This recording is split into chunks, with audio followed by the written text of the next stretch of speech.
On this week's Bet the Process podcast, we have Tom Haberstroh, and we do a deep dive into the conspiracy theories around whether Malik Beasley was fixing games or not. This is a direct reaction to the podcast that they did with Pablo Torre on Pablo Torre Finds Out, and also the Basketball Illuminati episode that Tom did with Amin and Pablo. And so if you haven't listened to those, I highly encourage you to listen to those because this is almost like the third leg of that, where we actually start to get to some do we really think that Malik was betting on games or not? So with that, let's start the process. Welcome to another episode of the Bet the Process podcast, the episode where there's no Rufus. So I'm not sure how people feel about that. I think we have 3.5 people that probably like that and 3.5 people that don't like that. So it's definitely a split audience these days. We're going to have Tom Haberstroh come in from the Basketball Illuminati, and he's got a Substack and yada yada. But it's kind of all about this whole Malik Beasley thing that surfaced. And I think I wanted to do this because Rufus blew me off for the podcast, but also because I thought in listening to this that there was a lot of conjecture and conspiracy theory stuff that I didn't think was necessarily fair. And I wanted to apply sort of like rational first principle thinking, like Occam's razor analysis to this, and wanted to kind of debate it with one of the people that, knew a fair amount about it. And so if you guys find that interesting, want to find out a little bit more, again, like there is some stuff that I think you will need some background on it because I think what will be fun is if you guys kind of come with your own point of view or point of opinion because this is a moving target. This is one of those things that probably people have a lot of different point of views on. And again, like one of the things we sort of get to at the end is this idea of like if you were going to build a model on the probability of Malik Beasley being having fixed games, like how would you do that and how would you go about that? And almost like what are the factors that have come up that would change your mind one way or the other? And again, like I think it's fascinating because spoiler alert, Tom reads a statement from Malik's lawyer at the end, which really sums this up well, which is like, you are he's not even been tried on any or anything like that. He's literally just being investigated. And I think the core of this, like you're being investigated, and what does that even mean? Unfortunately, in our world these days, makes you feel like you're guilty before anyone. It's like presumed guilty instead of presumed innocent. So hopefully you guys enjoy this. Also, we are talking about and we are doing this Bet the Process Cup at Silverado and Napa, August 23rd and 24th. We will give you more details on that next week when Rufus joins, but it is going to be a pretty fun format. So far, we have a couple foursomes signed up. Hopefully, we can get more so we can have a pretty big Team Mauve versus Team Rufus challenge. It'll be 36 holes. I think the first 18 are going to kind of be best ball. The next 18 are going to be a team scramble. There's a dinner at Ad Hoc, which is Thomas Keller's restaurant in Yountville. And if you like wine, there are some amazing, amazing winemakers that are coming to pour and taste and hang out with you. So it's sort of the ultimate golf, wine, and food experience. And if it's added value to you, you get to hang out with Rufus and I. If that's a net negative EV value for you, you'll have to like weigh that into the overall cost of the event. But just DM us if you want more information, or I have the link on my Twitter, and Rufus will have the link on his Twitter also. So hopefully some of you guys can sign up because it'd be great to get people together. And if this works out well, maybe we'll do a whole standalone event on this next year. This one's attached to the True and Access Scramble event, which is for the Justin Thomas Foundation. It's all charity. All proceeds are going to the Justin Thomas Foundation. So if you like JT, this is a good way to give back to him and the work that he does in the charitable world. So with that, let's bring in Tom Haberstroh. Bet the Process. We now welcome in Tom Haberstroh to the Bet the Process podcast. Tom, I reached out to you after listening to both Pablo's podcast, which I guess is really like a crossover podcast, almost like ER meets Chicago Hope or something like that. And then uh, listened to your podcast, which I actually found yours a bit more interesting because it really discussed what I want to discuss today, which is like, what do we really think about any of this? Like, what do we make of this? Obviously, Pablo deals in this sort of like conspiracy theory and you do to some degree so that it the content, and again, like I encourage anyone to go listen to this. It's Pablo Torre finds out, and then yours is the basketball Illuminati, and so both Hmm. of those are good episodes, just that will set the stage for this discussion. But first off, like, can you give us like the summary of what you guys have found and kind of where you believe essentially what we're talking about is Malik Beasley and really like maybe just start with kind of like Hmm. what's public about Malik Beasley and then what you feel like you guys uncovered, maybe the top three things that you feel like you guys uncovered in those two episodes. Yeah. So first thing, thanks for having me on, Yeah, Jeff. no worries. Long time admirer. I think when your book, really enjoyed reading that, Thanks. about, your just the cognitive biases and all of the stuff that, I think a lot of statisticians or people work in analytics, take for granted, but like you wrote it out in such a way that I've been a long time fan. So thanks for Appreciate it. bringing me on. This story is one of the wildest stories that I've ever worked on, Jeff, because it's it's an NBA story, but it's also a gambling story, and it's also kind of like a family story, a human, something that I think I empathize a lot with Malik Beasley and both him and this mysterious character named Moose. We'll talk about that in a sec, but yeah, it was Sunday. I was sitting on my couch, June 29th, and the news came across my Twitter feed.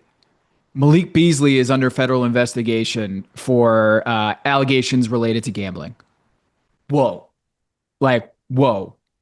We knew about Jonte Porter, who was banned for life by the NBA a year ago and was was arrested and pled guilty to multiple felonies, and I think he's awaiting sentencing right now. Jonte Porter, former NBA player with the Toronto Raptors, younger brother of Michael Porter Jr., who's now with the Brooklyn Nets.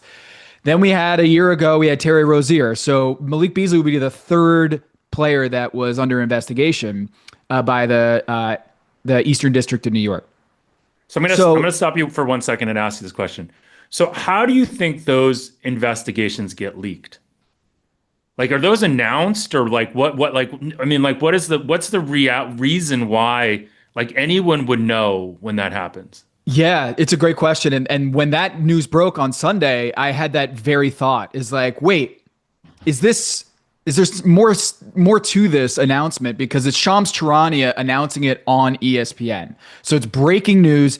And the reason why this is so fascinating to me and to all NBA fans, and of course those who work in actual crime and white collar crime, whatever you want to call it, this happened the day before Malik Beasley was supposed to make $42 million. He was a free agent June 29th with the Detroit Pistons, had a great year, and he was set to make or sign a 3-year, $42 million contract with the Detroit Pistons that I was able to confirm that he and his agent, Malik Beasley, had basically met with the Detroit Pistons and were ready to sign on the eve of free agency. This news drops. So you can ask yourself, why did it get leaked or why did it get announced the day before free agency? And I think where you come out of this is, I don't know why it was leaked at that point, but I can tell you, Jeff, Well, that it's, let me help you think about this because like I yeah. was thinking about this, okay? So who does Shams have good relationships with? He doesn't have Well, good yeah. relationships with federal prosecutors, I would assume, right? Who does he have good relationships with? Well, it's NBA people. Yeah. NBA people, executives, right? So if he finds something out, it's likely from either an agent or an executive or a player. No player is leaking this. There's no reason to. Certainly Malik's agent is not leaking this. So it's got to be from an NBA executive. Who has reason to leak this at that moment, right? And isn't it likely that someone in the Pistons organization or like there's some level of concern.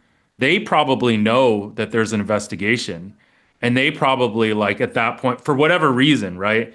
Like I'm not saying that's the answer, but like of all the answers that make sense, that seems like it's certainly not like the people that like Malik owes money to, right? Like it's not like this, like that. It's got to be the only people that make sense are an NBA executive, and the only NBA executive that makes sense. I mean, you could say like there's some real conspiracy theory where another team wants to get him for cheap, so they leak this, and they know that it's never going to come out, and then they're going to be able to sign him for what another six That would be million wild. for two. But that's like playing Yeah. chess when everyone else is playing like hangman or something like that, right? Well, I think also the message it sends to NBA players, right? If you announce this 2 days later, let's say Malik Beasley signs the deal and he has $42 million coming to him, the guaranteed, right? This is a much different story. NBA players probably operate in this comfort zone of like, hey, I can do this. I'm not saying they actively are gambling on their own games, but the message it sends to players is you can lose your entire bag and potentially get thrown in jail if you do something like this. So with Jonte Porter, he was making somewhere around $400,000 a year, a G League two-way contract. He's not a Malik Beasley or a Terry Rozier.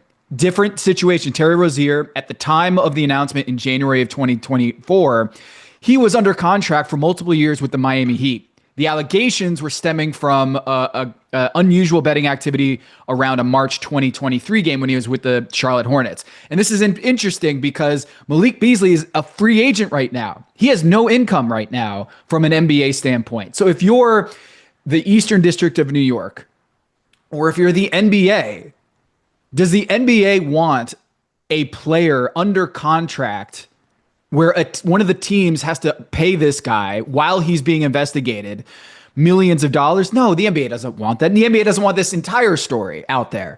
But the timing of it is really interesting. And it's one that I haven't pinned down exactly how this got to Shams or how this got out of the Eastern District.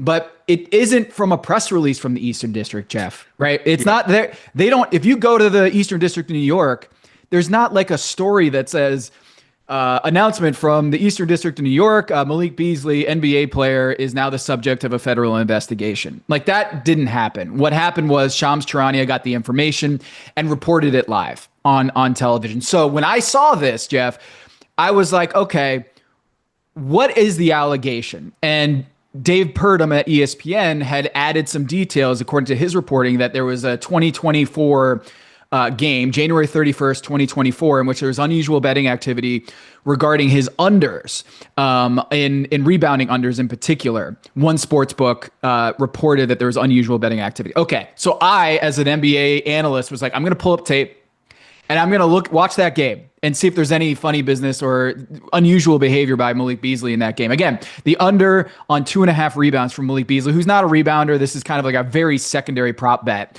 on a very secondary player. So it's a very obscure bet that there was a lot of money coming in on the under, reportedly. I didn't see anything that was weird from the under perspective. I saw it was strange from the over perspective because Malik Beasley was grabbing every rebound he could see.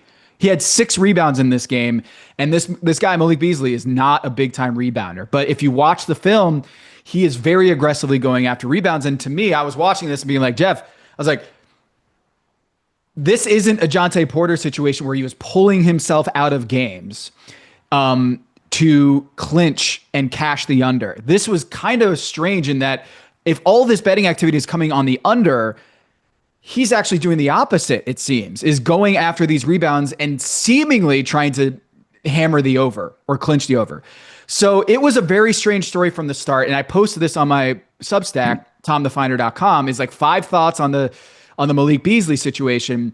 And the 5th bullet that people most responded to, and something I think is very big in this story we haven't even talked about, is the fact that Malik Beasley, during the season in question, 2024, when he's with the Milwaukee Bucks, He had undergone a 90% pay cut. His salary went from $60 million dollars with the Lakers the previous season to the Milwaukee Bucks. He took a vet minimum deal that would pay him about $2 million. dollars. I don't care who you are. If you're taking a 90% pay cut, money's going to be tight because it's not like you're cutting expenses from your $60 million salary all the way down. I mean, think about it. If you're making $160,000 a year and then suddenly you're making $26,000 a year, that's a huge drop.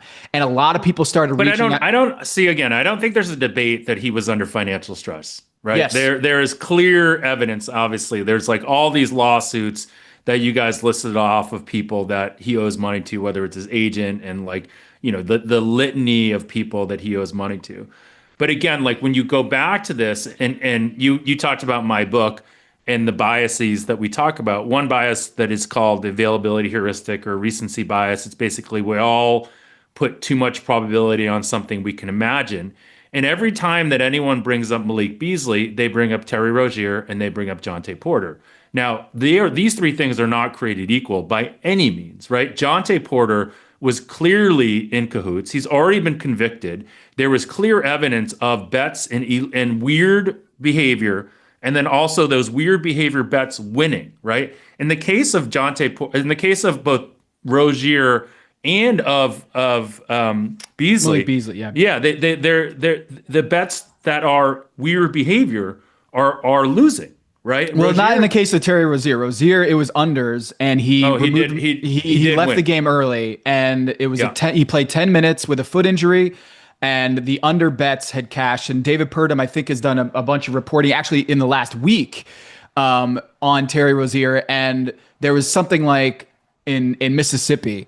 A bettor had bet thousands and thousands of dollars on his unders for that game, and they cashed because he left the game with 10 minutes. But Right. the weird thing about Terry Rozier, again, it seems more in the bucket of Jonte Porter is that Terry Rozier left that game early with a foot injury, and then he missed the rest of the season with the Charlotte Hornets with a foot injury. So it's not totally clear how legit that foot injury was, but I do know that he missed the rest of the season with that designated injury report of Well, a foot injury. but then how is that the same as Jonte Porter? Because Jonte Porter's injury was legitimate or not legitimate? No, from But all like indications, Rozier's injury could have been legitimate, right? Because he didn't That's play right. the rest of the season. what I'm saying is it's similar in the sense of Jonte Porter in the sense that he left the game early and his unders cashed. Yeah. Whether So there again, like, was- but that's the problem. Like, we can't say it was similar because it was actually different in many ways. Because essentially, like, he left and never played again. Whereas we're pretty sure that Jonte Porter was faking his injury, correct? Like that is, or like. So when I deal in sports betting, and we will occasionally get tips of certain things, where we'll like you'll hear like, oh, someone's more injured than you think, right? So in my mind, and again, the other thing I deal is something called Occam's razor, where where the real outcome or the real explanation for something is the most simple logical outcome. Yep. And in the Porter thing, it's like some dude got tipped off that Porter was hurt and, steamed the under because of that. And then it all came to fruition and he was more hurt than we thought. And there it is. And now it would surprise me almost that hadn't leaked out to more people.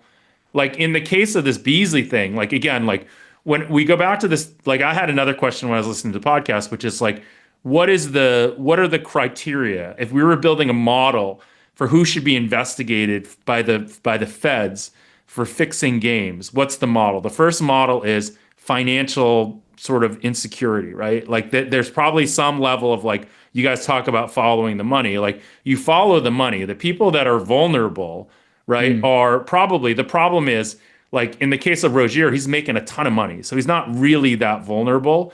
In the case of Beasley, we know he has financial stress, so he was probably somewhat under scrutiny already. And then you have like you have this one game which has like weird betting patterns. There are probably weird betting patterns all of the time. Like there are, some of these prop bets, it's not hard to move the market on these prop bets. I can move prop bet markets pretty easily if I want to. Maybe not to the tune of what it was in there, but if there's 3 or 4 people doing it, you can move these things pretty easily, right?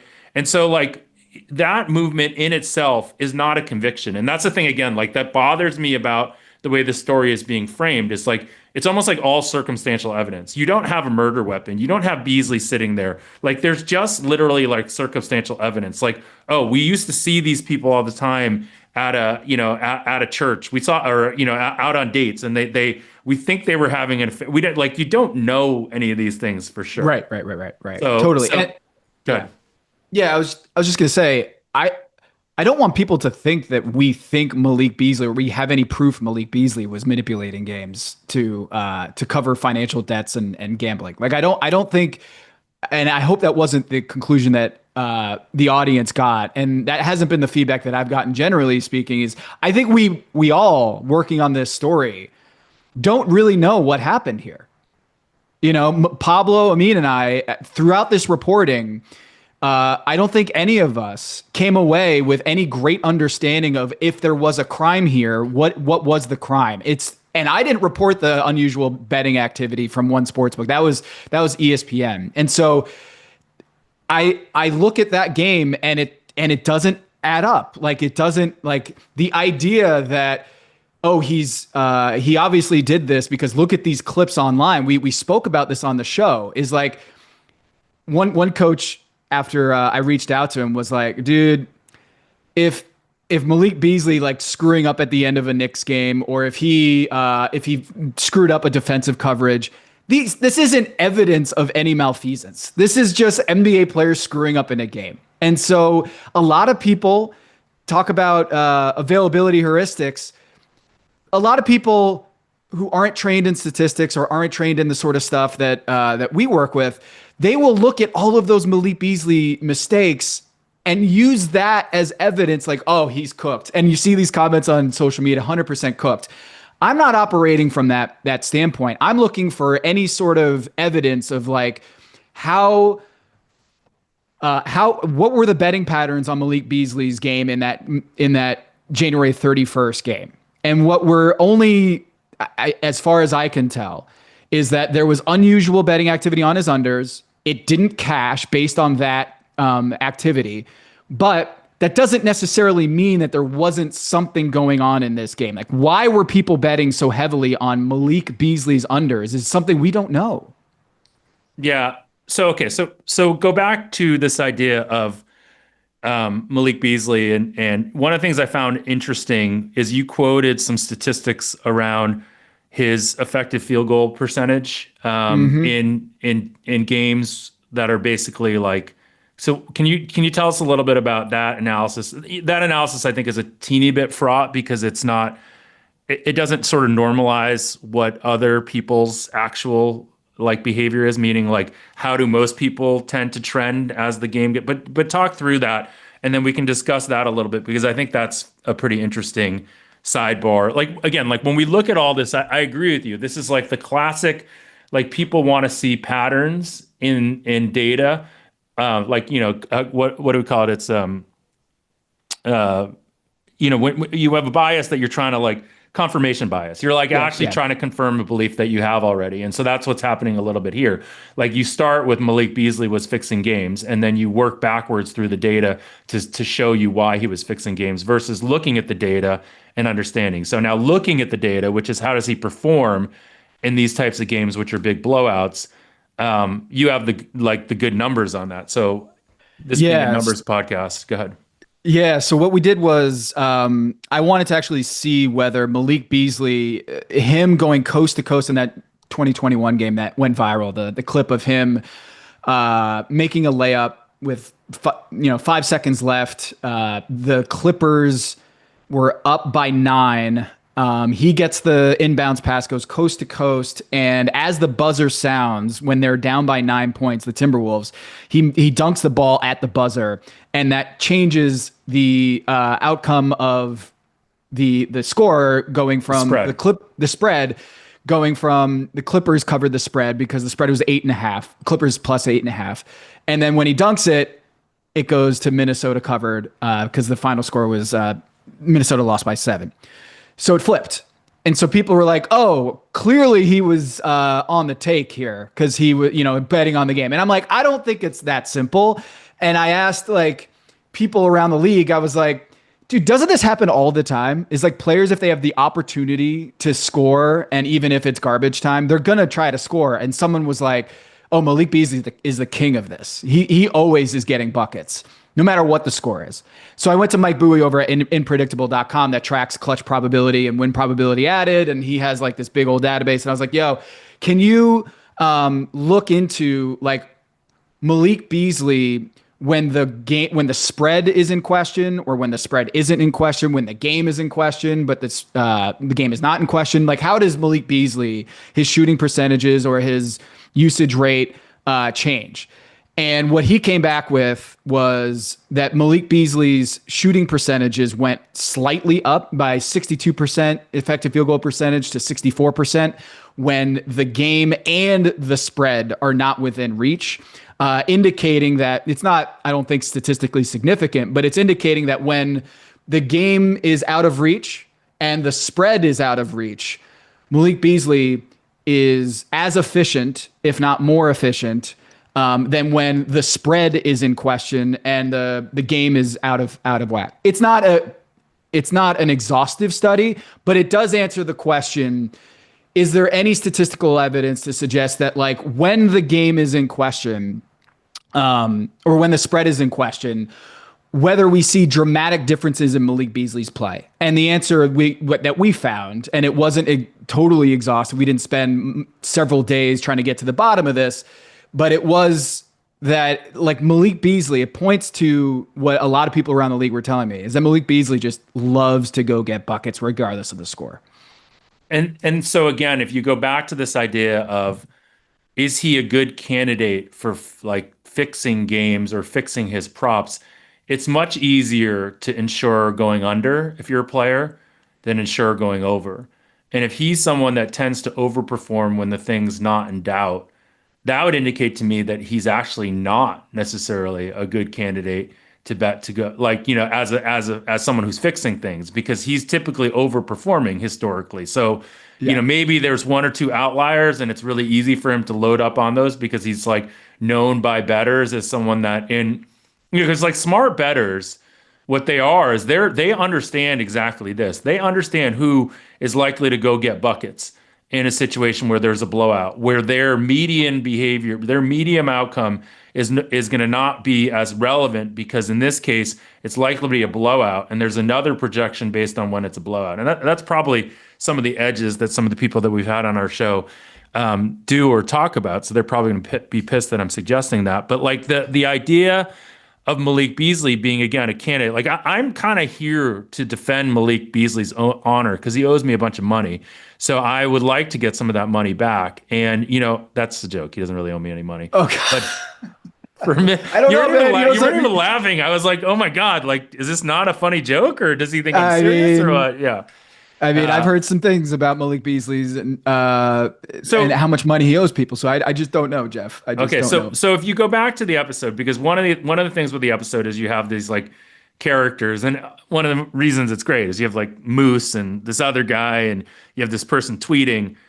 Was there ever really any connection between Malik and these people from any point of other than this one dude just saying like, hey, Malik Beasley's the next guy that's going to get investigated?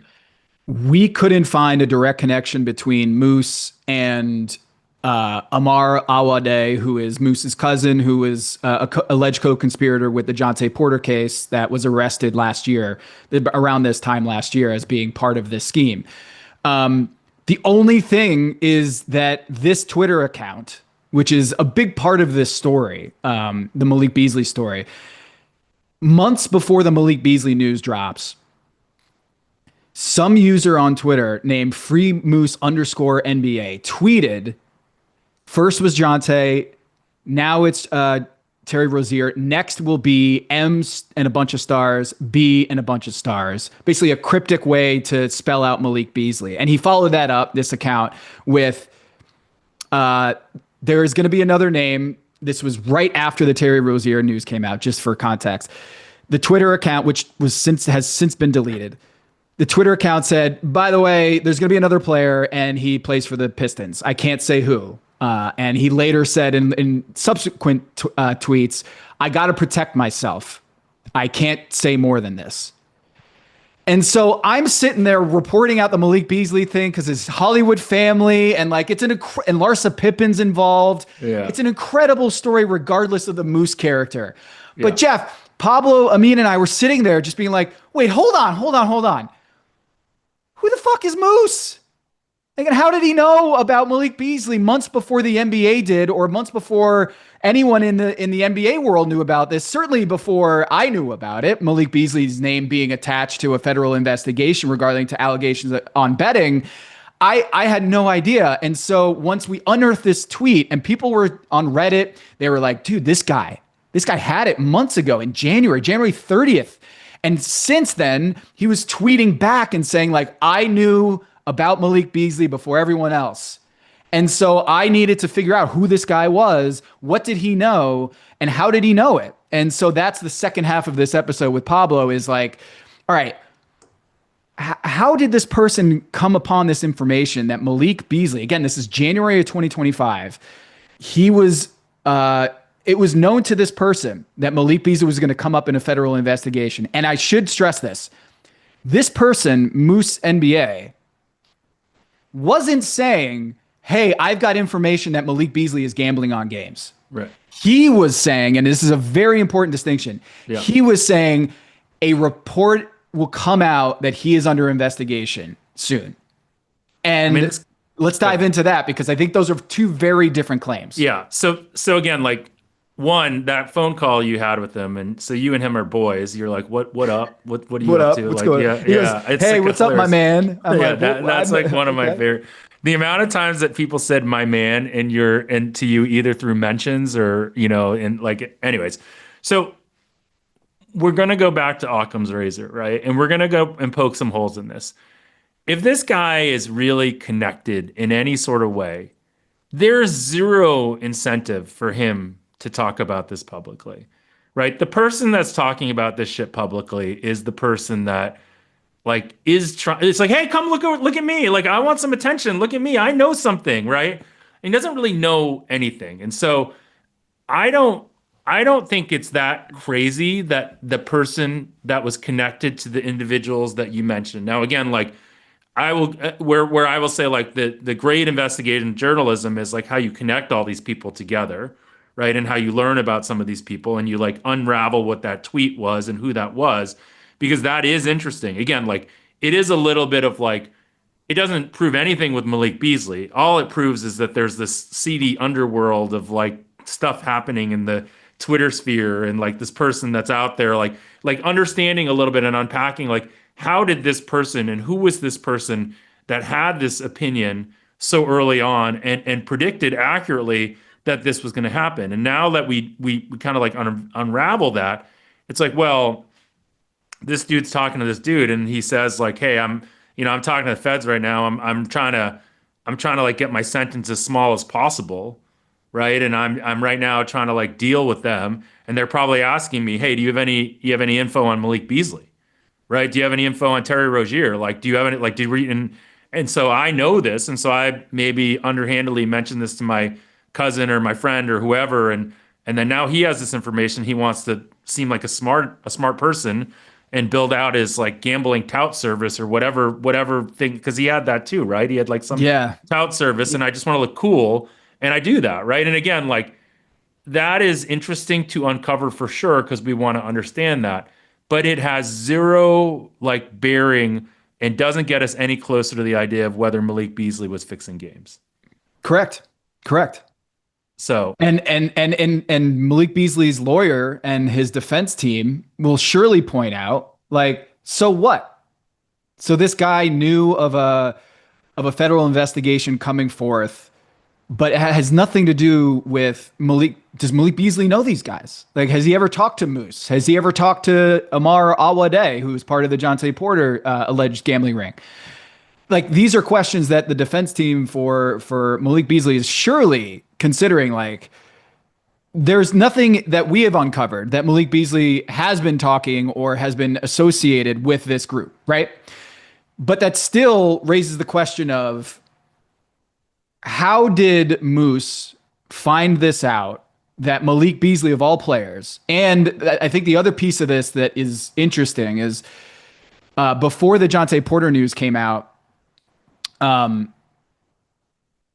Moose had posted a betting slip of Jonte Porter's unders for $500 bet, a betting slip, and was using that betting slip as a way, again, to convey to people that he knows things, right? That he was not just tweeting out a betting slip. It was the Jonte Porter betting slip from January 22nd. And those bets cash for something like over $1,500 or something like that. But he's using this information as to, like, build up his credibility in the gambling and meme coin world that he knows things.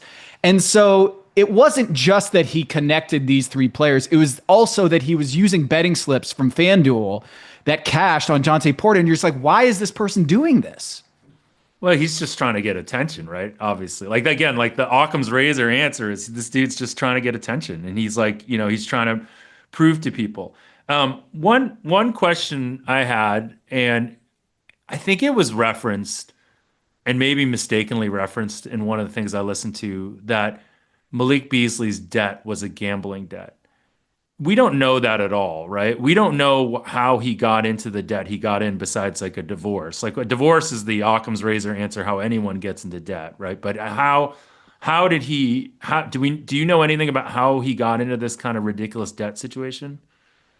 No, that was actually one of the reasons why we looped in Pablo Torre into this because at Basketball Illuminati, Amin and I had been kind of digging into this story, and I had found that his agent, his former agent, Daniel Hazan, Malik Beasley's former agent, had filed a civil lawsuit against Malik Beasley in April, just a few months ago, during the NBA playoffs, during the series, for claiming he owes his former agent over $2 million. And so I was like, oh, that's interesting.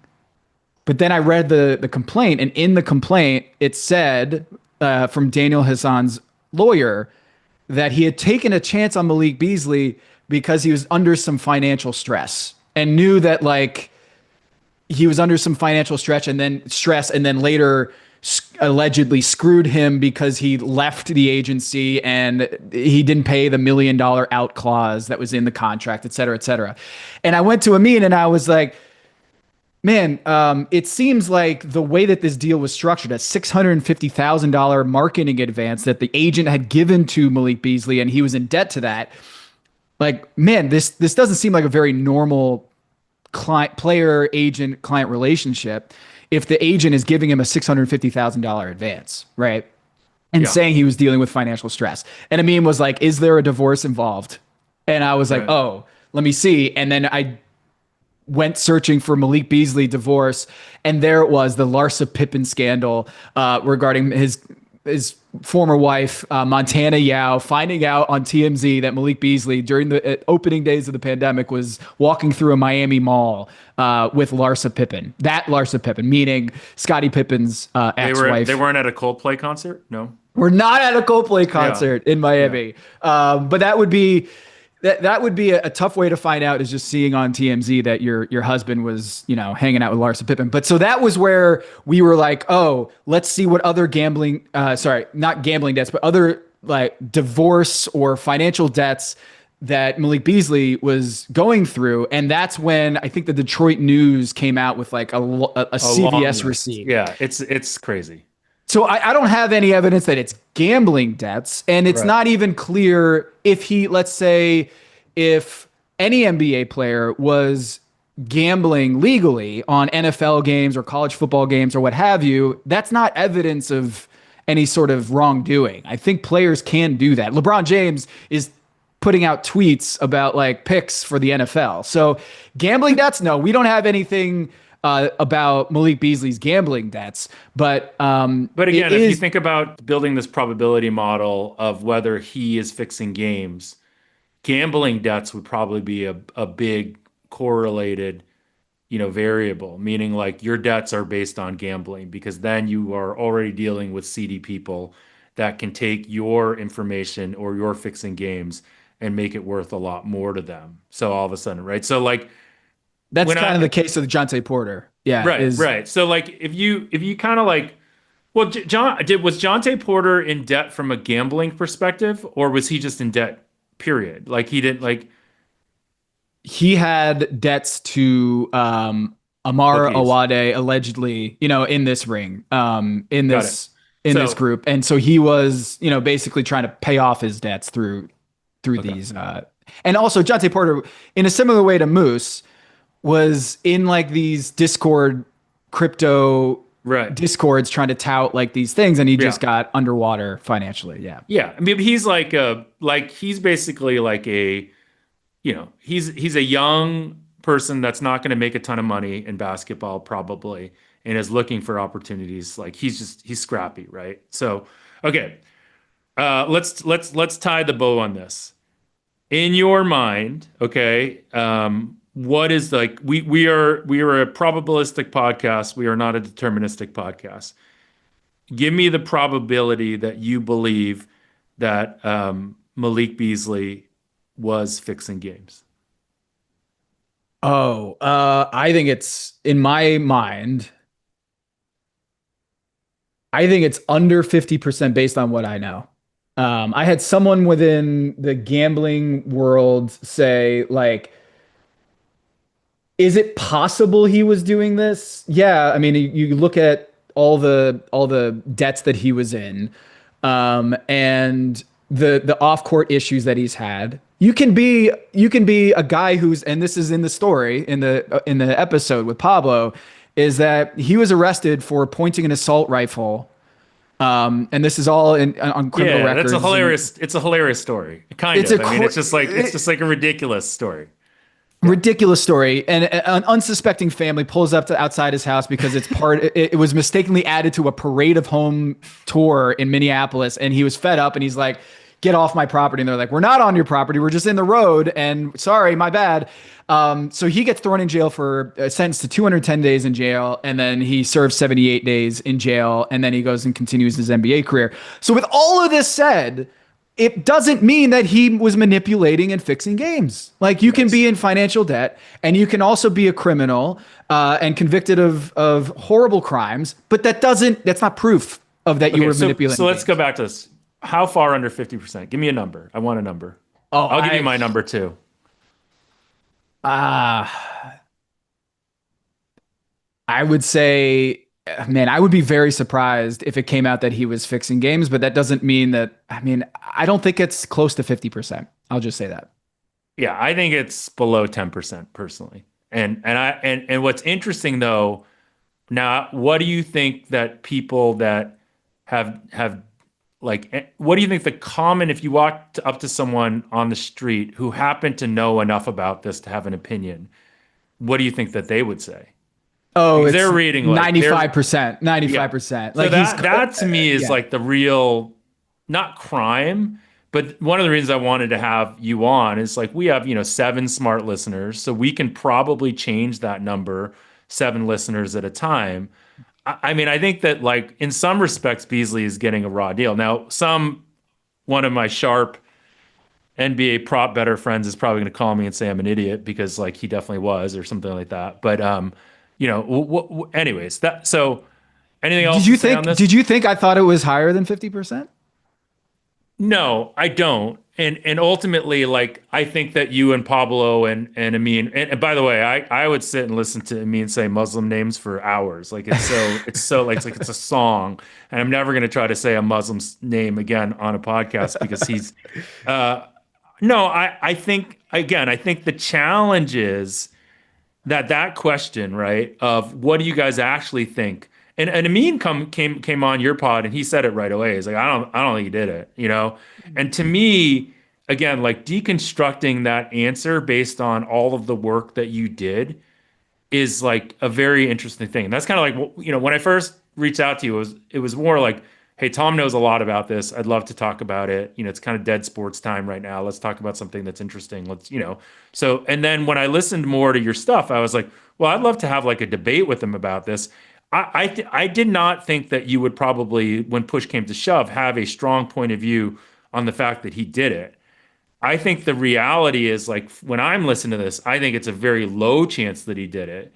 And I don't think that people that listen to this stuff generally would come out of that, meaning like not just what you and Pablo did, but like even just reading that article in the Detroit, and then like and it always just leaves with like he's being investigated. There's this game and like nobody knows how to interpret the fact that there was this game where it steamed under and it went over and how that's actually probably like a negatively correlated thing for this model we're building of whether he did it, meaning like that makes the probability much lower because like there maybe the fact that there was steam on one of his games maybe raises the probability a little bit, but the fact that he actually like went against that steam probably even makes it lower than at that point. Well, Jeff, I agree with that 100%. And then I just want to read for the listeners here. This is the quote that Steve Haney, Malik Beasley's not agent, his lawyer, presented to me and the show. Presuming someone is guilty when they haven't even been charged with a crime, let alone convicted, is a dangerous narrative. Goes on to say, the mere allegations have caused irreparable harm to Malik's image, reputation, and career. This is what you're talking about, Jeff. Is that Yeah. like the Detroit news story of all of his debts, the unusual betting activity reporting nugget from ESPN, but but all of that isn't evidence that he committed a crime here. And that's what's important here is that, and I'm not putting this on Purdom or ESPN. This is part of the reporting process is like, oh, are there any unusual things that happened to Malik Beasley that would suggest any sort of malfeasance or anything? Well, there is this kind of one game back here, but people they don't think like you and I do. They read a story and they're not experts in the NBA or gambling, and they see, oh, a game was flagged. He's done. He's cooked. And most of the people on Twitter were searching for games or clips to prove that Malik Beasley was on the take, and that's where their confirmation bias comes in. So for me, and I hope the audience, and we were purposely leaving this open for a second episode, a sequel, where we can report more about this story because we did not want to come down on either side. We wanted to present the evidence that we had and the journey of the reporting. And I think as a journalist, I think the more interesting thing was like, who is Moose? How did he know? And is there any connection to the other athletes, the other NBA players? And what we found is there is a familial connection. However, there's not much more than that we can report on at this time, but it is something that was an open question when we started this was, does Moose have any connection to Jontay Porter or Terry Rozier, or is this just a totally blind luck shot in the dark? And so we answered that question that there does seem to be a connection there. But the other thing is, even if Moose knows one of the alleged co-conspirators with the Jontay Porter case, that doesn't mean that Malik Beasley was fixing games. And that is an important distinction that you have been very much on top of, is that even all of this, we still don't know. The basic question is whether he's guilty of any sort of crime. Yeah. And my last thing on this will just be around the monitoring stuff. So I wondered as I listened to this thing, like, I'm sure there are flags all the time, and getting someone like, from one of these monitoring services that like flags these things to talk about like how often they actually see these abnormalities. I'm guessing it's a lot more than people realize, especially when it was literally just like, if there were more than one game for Malik, like people would be talking about it. If it was just one game, to me, that's not crazy at all. And we said, yeah, this guy's a stat stuffer. He loves to like stat stuff at the end of a game. Like, so, I mean, anyone that's bet totals in the NBA or totals in college basketball, you sit there at the end of the game and you just pray to God that these people dribble the clock out or that they do what Malik did.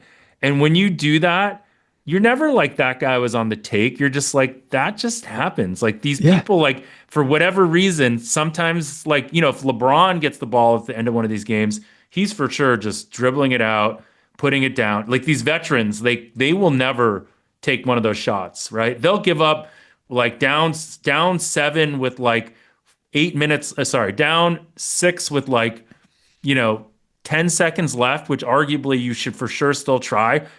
Sometimes they won't even try because like they're just like, we're veterans. We're not deigning ourselves to go for that 1% chance of winning or 0.5% chance of winning. Anyways, Yeah, well, and one thing on that is like Kirk Evans, he tweeted out some sort of record on Malik Beasley's in that January 31st, 2024 game. He had tweeted out like, I remember this game because it was really weird that this betting activity had moved Malik Beasley's unders and rebounds for 2.5 from an plus 118 to a minus 256, and I screen grabbed it. It was like so wacko that I forgot that this game, wow, he's under a federal investigation. And from what I can tell, Kirk hasn't seen something like that. And that's why it stuck out in his head. I'm wondering if you had any thought on that. well, I think Kirk may see things like that, but I think often he will understand why they are. Right? Meaning like something's mispriced or something's like, again, like that's a pretty big move, but these are like not the thickest markets, meaning like they can move. And there's like certain places that if you bet them, the market will move very, very quickly. But So, no one else moved. This is very weird. Is that like only that Caesar Sportsbook seemed to move, right. and then the Someone other. was just stuffing it there, probably. I don't know. I don't know I either. don't, Yeah. again, like I don't know enough about that one incident.